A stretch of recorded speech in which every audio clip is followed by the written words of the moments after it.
Bienvenue à chaque hypersensible sur ma chaîne. Je suis Annelise Robert, thérapeute pour hypersensibles. Alors aujourd'hui, je vous ai écrit une nouvelle histoire, une histoire vraiment importante. Ça va être comment guérir d'un abus sexuel spécial hypersensible. Alors sur cette chaîne, vous avez plein d'infos pour mieux vivre en tant qu'hypersensible, mieux vous sentir aller de mieux en mieux. Et en séance, on va débloquer des choses, des traumas du passé, des choses difficiles, des crises d'angoisse. Tout y fait que vous n'arrivez pas à vivre, à être bien, à être tranquille, à être sereine et serein. Donc voilà pour ce qu'on va faire. Vous pouvez trouver plus d'infos pour les séances sur mon site internet anneliserobert.com. Alors aujourd'hui on est dans la nature, j'espère que ça vous plaît, j'espère que vous entendez les petits oiseaux du printemps qui chantent pour vous et qui veulent le meilleur pour vous et que vous ayez un beau présent. Mais déjà il va falloir nettoyer le passé, c'est ce qu'on va voir aujourd'hui dans cette vidéo. Je vous encourage à vous abonner, ça me fera super plaisir, la chaîne grandira ainsi. Je vous réserve plein de belles surprises, je vais bientôt interviewer Issa Padovani, Christelle Petit-Colin, la spécialiste des hypersensibles. Alors là, on a une hirondelle, il y a des hirondelles qui passent et on a aussi une colombe qui chante pour nous, vous pouvez entendre. Alors c'est parti pour une nouvelle histoire. Comment guérir d'un abus sexuel spécial hypersensible? Je suis une personne sensible et j'ai envie de croquer la vie à pleines dents, mais j'ai des réactions émotionnelles que je ne contrôle pas. Parfois, j'ai l'impression d'être attaquée et tout mon système se verrouille. Je réagis de façon très forte. Je ne peux pas m'en empêcher et c'est systématique. Cela me fait de la peine car je me rends compte que je m'isole et j'observe que je perds tous mes moyens. Alors si ça vous parle, vous pouvez l'écrire en commentaire sous la vidéo. Je deviens figée, sidérée. Je sors de mon corps et je n'arrive plus du tout à parler.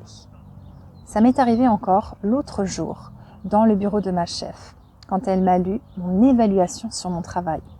Je connais pourtant ma valeur, mais encore une fois, je suis rentrée dans ma tour. Mon armure s'est mise autour de moi et ça m'a complètement fermée.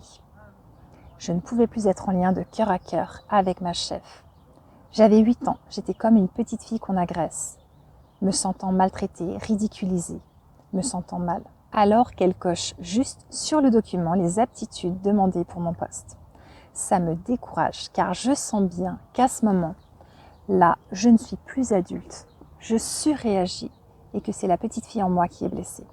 Mais pourquoi ma petite fille en moi, blessée, sort et s'exprime à ce moment-là alors que c'est moi l'adulte qui est évaluée?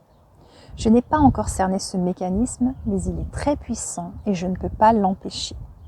D'autre part, je fais souvent des cauchemars où je me vois dans le cauchemar et il y a une personne qui m'agresse sexuellement, mais je ne vois pas qui c'est et je ne peux ni crier ni bouger. Je ne peux pas me défendre. J'ai l'impression que mon corps a une mémoire, de souvenirs à me partager, mais j'ai peu de souvenirs de mon enfance. L'autre jour, je suis allée à une séance de kinésiologie et quand la thérapeute m'a touché le bras, un souvenir m'est remonté. Je me suis vue dans la salle de bain avec mon demi-frère qui était en train de m'agresser sexuellement. Il filmait la scène. J'avais 8 ans, lui 15 ans. Je me suis effondrée dans le cabinet de ma kinésiologue et un flot de larmes a jailli. Depuis, les larmes ne coulent plus et je me sens dissociée de mon corps. Je n'y suis pas, ne voulant pas habiter dans ce corps meurtri, ce corps qui, me semble-t-il, m'a trahi. Je ressens beaucoup d'émotions contradictoires, de la culpabilité aussi, d'avoir laissé faire, de ne pas avoir dit non. D'un côté, j'aimerais tout enterrer et ne plus jamais avoir à penser à tout cela. Et d'un autre côté, je sens que ma petite fille blessée en moi a des choses à sortir, à dire et qu'elle a un grand besoin de justice. Elle n'arrêtera jamais de crier tant que je ne l'aurai pas entendue. J'observe que j'ai ces moments où émotionnellement je réagis très fort, je ne contrôle plus rien. Et cela m'a déjà valu quelques convocations chez ma supérieure hiérarchique, car ma cadre en avait marre de mes réactions émotionnelles enfantines et mes pétages de plomb, ainsi que de mes effondrements émotionnels et de mes crises de colère. J'ai envie de m'écouter et, plus encore, de m'entendre. J'ai observé aussi que je ne supporte pas l'injustice. Ça me met hors de moi. Aussi, j'ai décidé de prendre ce challenge à bras le corps. Je ne me bâillonnerai plus, je ne m'abandonnerai plus. J'ai entendu dire que la thérapie EMDR et particulièrement la thérapie DEMOCA, la déprogrammation par les mouvements oculaires, kinesthésiques et auditifs, est spécialisée pour traiter les agressions sexuelles. Il s'agit de déprogrammer les émotions douloureuses, du traumatisme de l'abus, et de ranger ensuite ce souvenir dans le cerveau. Le souvenir est alors sans émotion et ne me fera plus souffrir. Reprogrammer de nouvelles croyances dans mon système sera aussi nécessaire pour vivre mon présent et qu'il ne soit plus teinté par mes peurs du passé.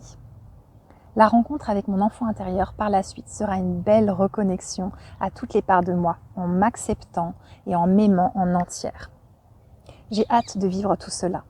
En plus, c'est de la thérapie brève, alors ça ne durera pas 3 ans. Mon enfant intérieur me demande de l'aide. Je choisis de l'entendre maintenant.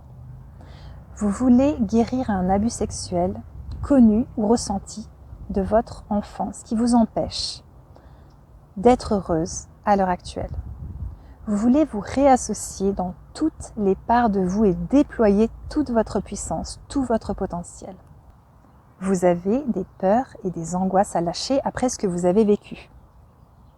Vous vivez beaucoup de culpabilité et d'anxiété. Je vous propose de me contacter et qu'on se rencontre pour vos séances de régulation émotionnelle, de DEMOCA et de coaching pour hypersensibles. Alors la DEMOCA, ça va être vraiment adapté pour traiter les abus sexuels, tout simplement parce que c'est une thérapie qui, ressemblant à l'EMDR, va pouvoir ranger votre traumatisme dans une zone neutre du cerveau et décoller les émotions douloureuses de votre traumatisme. Donc ça va devenir un souvenir, ça va se ranger dans le cerveau. Donc on va le vivre par Zoom durant 1h30. Ensuite, il y a la régulation émotionnelle par téléphone, ça durera 1 heure et ça c'est aussi très puissant pour traiter les peurs, les phobies, les angoisses et tout ça. Et ensuite, il y aura le coaching pour hypersensibles pour que je puisse vous aider à apprendre à vous défendre, à progresser, à vous positionner, à savoir dire non, pas que oui, à connaître un petit peu vos fonctionnements, à vous connaître de mieux en mieux et à oser être vous-même vraiment, pleinement. Donc je vous propose tout ça en séance, ça va être vraiment fort. Vous avez plus d'infos sur mon site internet anneliesrobert.com. Je salue tous mes clients hypersensibles qui sont en train de se remettre d'abus sexuels, qui vont de mieux en mieux. Vraiment bravo à toutes, bravo à tous pour tout le courage que vous avez de retraverser ces choses. C'est important pour pouvoir vous apaiser et ne plus avoir ces traumatismes. Je vous encourage à liker la vidéo, à la partager à un hypersensible que ça pourrait aider. Quelqu'un qui vit tout ça et qui ne s'en sort pas, qui attire les prédateurs, qui continue à faire une carrière de victime. C'est vraiment pas drôle et il a besoin de sortir de cette énergie qui est envoyée et qu'il n'arrive pas à sortir de ça. Donc vraiment, cette vidéo pourra l'aider, partagez-lui. Et puis, je vous propose aussi, comme je vous ai proposé déjà au début, de vous abonner à la chaîne pour qu'elle grandisse, pour qu'il y ait plein de nouveaux cadeaux pour plein de personnes et que ça puisse aider un bon nombre de gens. Alors moi, je me réjouis d'avoir fait cette vidéo pour vous. J'espère qu'elle vous a plu. Dites-le moi en commentaire. Ne lâchez rien. Vous pouvez vous en sortir, vous pouvez aller de mieux en mieux. Je crois en vous, j'ai confiance en vous. Vous en êtes capable. Il y a plein de vidéos. Si vous avez besoin d'aller de mieux en mieux, il y a aussi affirmation positive. Il y a un petit audio qui présente la grande vidéo que vous pouvez vous procurer sur mon site internet. Donc ça s'appelle affirmation positive pour s'aimer en tant qu'hypersensible. Et vous pouvez vous le procurer sur mon site internet, mais d'abord en écoutant le petit audio sur la chaîne YouTube. Voilà, je crois que je vous ai tout dit. Je me réjouis de vous voir en séance et en vidéo. À très bientôt. Au revoir.